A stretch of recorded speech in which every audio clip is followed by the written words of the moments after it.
Hey everyone, welcome back to the channel. If you're new here, make sure to hit that subscribe button. In today's video, I wanted to talk about this Audi Q7 that I'm working on. It's pretty similar with all the Audis that have the 3.0 supercharged engine. So what happened with this one, I was going to reverse off my driveway and I went to hit the brake pedal, and basically it was just like a stiff pedal like it is right now actually showing. And I wasn't able to stop. I mean, I had to like really put force on it to get it to stop. It was a pretty scary situation because, like I said, I'm on a driveway, I'm on a slanted part, and it took a lot of force to get to the stop before I hit the street.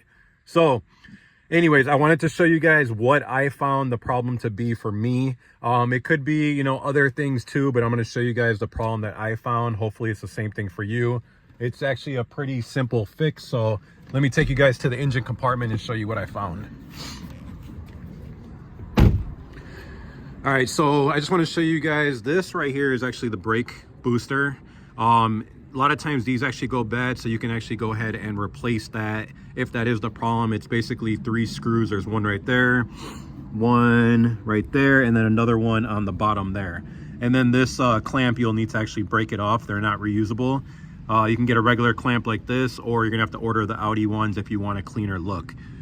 This wasn't actually my problem with what I found. I'm going to show you guys what it is. So basically you can see this vacuum hose.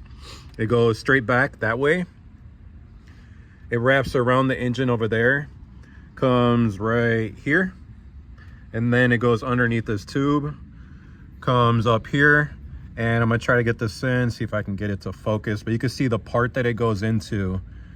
It's like the little tube right there. What happens is that ends up cracking from the heat and being old. This one's a 2013 Q7, so you know it's got a little bit of age on it, and a lot of times these end up breaking, and then what that does is cause a vacuum leak. So basically you'll lose your brake assist. So hopefully that's the same problem for you guys. Pretty easy fix. Either change the hose, or you're gonna have to wrap that really good with a heat resistant tape that seals this, and that'll take care of the vacuum leak, which will take care of your brake issue. If you guys have any questions, go ahead and comment. Don't forget to like this video, and please don't forget to subscribe.